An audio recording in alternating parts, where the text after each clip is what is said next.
அனைவருக்கும் வணக்கம். இது சாரதி லா ஸ்டடீஸ். சாரதி லா ஸ்டடீஸில் கான்ட்ராக்ட் ஆக்ட் ஒன்றில் வேலிட் கான்ட்ராக்டை பற்றி பார்க்குறோம்.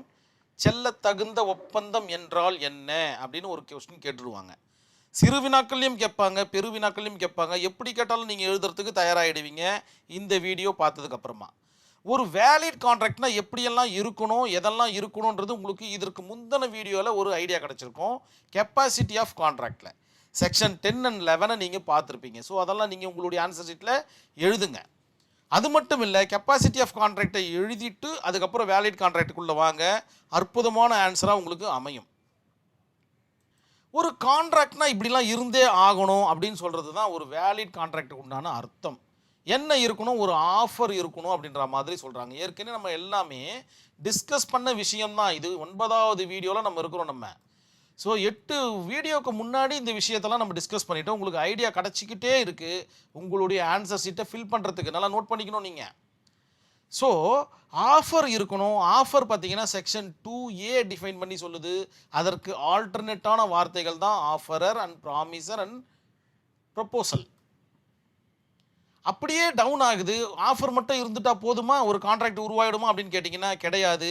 2 பார்ட்டிகள் இருக்கணும் அப்படின்ற மாதிரி சொல்லியாச்சு. உங்களுடைய ஆன்சர் ஷீட்டில் மிக நேர்த்தியாக எழுதுங்க.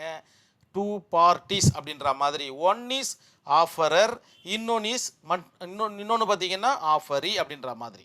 இந்த இடத்துல ப்ராமிசி அப்படின்ற மாதிரி சொல்லியிருக்கேன். இந்த இடத்துல ஆஃபரி கொடுத்துருக்கேன். அதற்கு உண்டான ஆல்டர்னேட் வேர்ட்ஸு.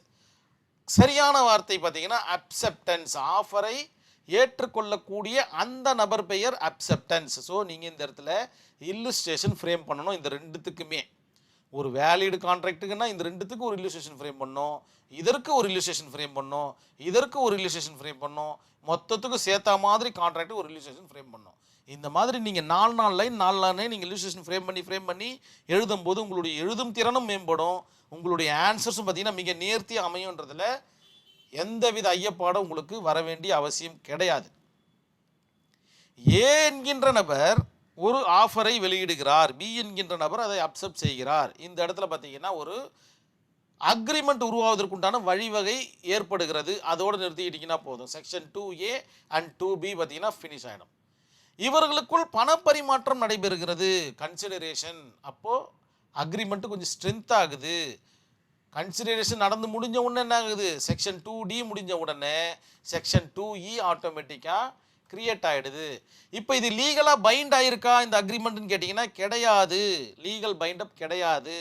ஏன்னா அக்ரிமெண்ட்டுன்றது பார்த்தீங்கன்னா ஒரு ரா மெட்டீரியலாக இருக்குது ஒரு கான்ட்ராக்டுக்கு. என்ஃபோர்ஸபிள் அட் லா, அதாவது சட்டம் அதன் மேலே தாக்கத்தை ஏற்படுத்தும் பொழுது அது கான்ட்ராக்டாக மாறிவிடுகின்றது அப்படின்றது தான் நீங்கள் எழுதணும். செக்ஷன் 2H இது எல்லாமே இருந்துச்சுன்னா ஒரு வேலிடு கான்ட்ராக்ட் உருவாகுது. அந்த வேலிடு கான்ட்ராக்ட் எதனுள்ள இருக்குது, இத்தனை செக்ஷன் இருக்குது. இத்தனை செக்ஷனுக்கு ஒரே ஒரு செக்ஷன் 10 அப்படின்றத நினைவில் வச்சுக்கோங்க. செக்ஷன் 10 கிளியர்லி சே தட் அப்படின்னா என்ன மீனிங் கேட்டிங்கன்னா செக்ஷன் 11ஐயும் உள்ள அடக்கிக்கும். அதே போல் AB 2A 2B 2C 2D 2E and 2Hஐயும் உள்ள அடக்கிக்கும். எல்லாமே சேர்ந்தது தான் இந்த செக்ஷன் 10ன்றது ஞாபகம் வச்சுக்கோங்க. மிக மிக எளிமையான டாப்பிக்கு. ஒரு வேலிட் கான்ட்ராக்ட்னா இதெல்லாம் இருந்தே ஆகணும். இன்னும் அப்படியே கொஞ்சம் டெப்த்தாக உள்ள போகலாம். Essential element of valid contract இதெல்லாம் இருந்தால் மட்டும்தாயா அது வேலிட் கான்ட்ராக்ட் அப்படின்ற மாதிரி சொல்ல போனால் ஃபஸ்ட்டு ஒன்று ஆல்ரெடி நம்ம டிஸ்கஸ் பண்ணது தான். ஆஃபர் இருக்கணும் அண்ட் அக்செப்டன்ஸ் இருக்கணும். ஏ என்கின்ற பார்ட்டியும் இருக்கணும், அதை ஏற்றுக்கொள்கின்ற பி என்கின்ற பார்ட்டியும் இருக்க வேண்டும். முடிஞ்சு போச்சா ஒன்று. அதே போல் செகண்ட் ஒன்று பாருங்கள், party must be legal intend.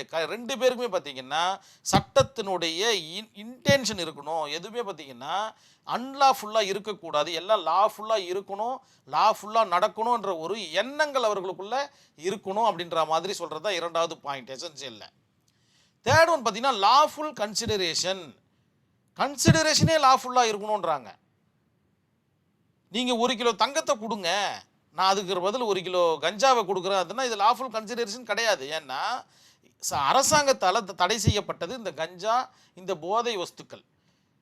நீங்கள் பணத்தை கொடுங்க, அதற்கு ஈடாக நான் வந்து பார்த்தீங்கன்னா போதைப் பொருளை கொடுக்குறேன்னா அது லாஃபுல் கன்சிடரேஷன் கிடையாது. இதெல்லாம் உங்களுடைய ஆன்சர் ஷீட்டில் இருந்தாகணுன்றதை நினைவில் வச்சுக்கிங்க. நான் ஏன் அடிக்கடிக்கு சொல்கிறேன்னா நீங்கள் அப்பப்போ மறந்துடுவீங்க. ஏன்னா அது அந்த மாதிரியான சப்ஜெக்ட் தான் இது. ஒரு மாதிரி புரிகிற மாதிரி ஏறும், அதுக்கப்புறம் காணாத போயிடும். அதற்காக தான் மறுபடியும் சொல்ல வேண்டிய சூழ்நிலை நம்ம இருக்கிறோம் இங்கே. சரி, கெப்பாசிட்டி ஆஃப் பார்ட்டிஸ். இந்த பார்ட்டிஸ் வந்து கேப்பபிளான பர்சனா, மைனரா, சவுண்ட் மைண்டா, எல்லா வித சட்டத்திற்கு உட்பட்ட நபரா அப்படின்றதெல்லாம் சொல்லக்கூடிய விவகாரங்கள் தான் இந்த capacity of parties. Free consent, அவர்களுக்குள்ள பார்த்தீங்கன்னா எந்த வித ஒளிவு மறைவுகளும் இருக்கக்கூடாது. ஒரு கான்ட்ராக்ட் உருவாகணும்னா ஒளிவு மறைவு இல்லாத கான்ட்ராக்டாக இருக்கணும் அப்படின்றத நினைவில் வச்சுக்கிங்க. லாஃபுல் ஆப்ஜெக்ட், கண்டிப்பாக இந்த லாஃபுல் கன்சிடரேஷன் மாதிரியே தான் இதுவும். அவர்களுடைய அந்த எழுத்துக்கள் பார்த்தீங்கன்னா சட்டத்தோட ஒன்றிணைந்து காணப்பட வேண்டும். சட்டத்தை மீறி போடப்படும் கான்ட்ராக்ட் வாய்டு அப்படின்ற மாதிரி எழுதுங்க. மஸ்ட் பி கிளியர், சொன்னதே தான் சொல்லிட்டு இருக்கோம். எல்லாம் கிளியராக எழுதுங்க, புரிகிற மாதிரி எழுதுங்க. பாமரருக்கும் படித்தா புரிகிற மாதிரி எழுதுங்க அப்படின்றது சொல்கிறது தான். கான்சியஸ் ஆட் ஐடம் அப்படின்ற மாதிரி ஒரு கான்செப்ட் இருக்குது. மிக முக்கியமான டாபிக். உங்களுடைய ஆன்சர் ஷீட்டில் இந்த ஒரு வார்த்தை கண்டிப்பாக இருக்கணும். ஒருமித்த கருத்து இருக்க வேண்டும் இருவருக்கும், ஏ என்கின்ற பார்ட்டிக்கும் பி என்கின்ற பார்ட்டிக்கும் ஐடென்டிட்டி மெயின்ட் இருக்கணும் அப்படின்ற மாதிரி சொல்கிறாங்க. ஸோ இதனுடைய ஈக்குவலண்ட் வேர்டு பார்த்தீங்கன்னா ஐடென்டிட்டி மெயின்ட் அப்படின்றத ஞாபகம் வச்சுக்கிங்க. ஸோ இவர்களுக்குள் ஐடென்டிட்டி மெயின்ட் இல்லைன்னா அந்த கான்ட்ராக்ட் செல்லா கான்ட்ராக்டாக மாறிடும்ன்றதை உங்களுடைய ஆன்சர் ஷீட்டில் மிக நேர்த்தியாக எழுதுங்க. கண்டிப்பாக வேலிட் கான்ட்ராக்ட்னா என்னன்றது தெரிஞ்சிருக்கும். ஒரு வேலிட் கான்ட்ராக்டுக்கு உண்டான ஆர்டிகல்ஸ் என்னென்னலாம் இருக்கணுன்றது உங்களுக்கு புரிஞ்சிருக்கும். Essential element of valid contract அப்படியே ஒரு டாபிக் போட்டு 2 அண்டர்லைன் பண்ணி ஒன்றுத்துக்கு 4 லைனை நீங்கள் எழுதுனீங்கன்னா மட்டும் போதும். அழகாக உங்களுடைய ஆன்சர் ஃப்ரேம் ஆகிட்டே வரும். இந்த செக்ஷன்ஸை ஞாபகம் வச்சுக்கிங்க. மிக எளிமையான ஒரு டாபிக் இது, புரியும். Carlill and Carbolic Smoke Ball Company Limited in 1893 ஒரு நடந்த ஒரு வழக்கு. இந்த வழக்கை நான் உங்களுக்கு ஃபுல் டாப்பிக்கோடு போடுறேன். என்னென்னா ஒரு இன்ஃப்ளூயன்ஸா அப்படின்ற ஒரு நோயை குணப்படுத்துவதற்காக இவங்க பார்த்தீங்கன்னா ஏதோ ஒரு மருந்தை கண்டுபிடிக்கிறாங்க. அந்த மருந்தை நீங்கள் யூஸ் பண்ணி உங்களால் அந்த நோய் தீரலைன்னா நான் உங்களுக்கு 100 யூரோ கொடுக்குறேன் அப்படின்ற மாதிரியான ஒரு கான்ட்ராக்டை இவங்க வெளியிடுவாங்க, ஒரு ஆஃபரை வெளியிடுவாங்க.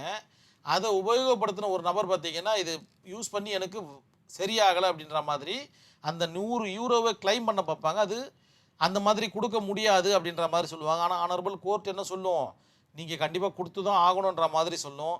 இது பார்த்தீங்கன்னா இந்த கேஸ் ஸ்டடிய அவுட்லைன் நான் ஃபுல்லாக ஒரு பிக்சரோடு உங்களுக்கு மிக அற்புதமாக தரேன். நான் இப்போதைக்கு இந்த கேஸ் ஸ்டடி உங்களுடைய ஆன்சர் ஷீட்டில் இருக்கிற மாதிரி பார்த்துக்குங்க. அது மட்டும் இல்லை, இந்த கேஸ் ஸ்டடிலாம் எழுதாமல் உங்களால் எக்ஸாம் ஹாலை விட்டு வெளில வரவே முடியாது. நல்லா புரிஞ்சுக்கணும் நீங்கள். ஏன்னா எல்லா இடத்துக்குமே சூட் ஆகக்கூடிய கேஸ் ஸ்டடிஸ் இதெல்லாம். இது இந்த மொஹரி பிபி இதெல்லாம் பார்த்தீங்கன்னா உங்கள் மனசில் அப்படியே ஏறிடணும். குறைஞ்சபட்சம் ஒரு 20 கேஸ் ஸ்டடி எழுதி தான் நீங்கள் வெளில வரணுன்றதை நினைவில் வச்சுக்கிங்க. சாரதி லா ஸ்டடிஸோடு இணைஞ்சிங்கன்னா 20 கேஸ் ஸ்டடின்றது சர்வசாதாரணமான விஷயமாக மாறிடும். கண்டிப்பாக இந்த வீடியோ உங்களுக்கு புரிஞ்சிருக்கும் நான் நம்புகிறேன். நம்மளுடைய சாரதி லா ஸ்டடிஸில் ஒரு வாட்ஸ்அப் குரூப் ஒன்று ரன் ஆகிட்டு இருக்கு. இதில் என்னென்னு ஆசைப்பட்டீங்கன்னா உங்களுடைய பெயர் மற்றும் ஊரை எனக்கு வாட்ஸ்அப் டெக்ஸ்ட் மெசேஜ் பண்ணுங்கள். நான் குழுவில் இணைச்சிடுறேன். நேரடி பயிற்சி வகுப்புகளுக்கு இது உதவிகரமாக இருக்கும்னு நான் நம்புகிறேன். நன்றி, வணக்கம்.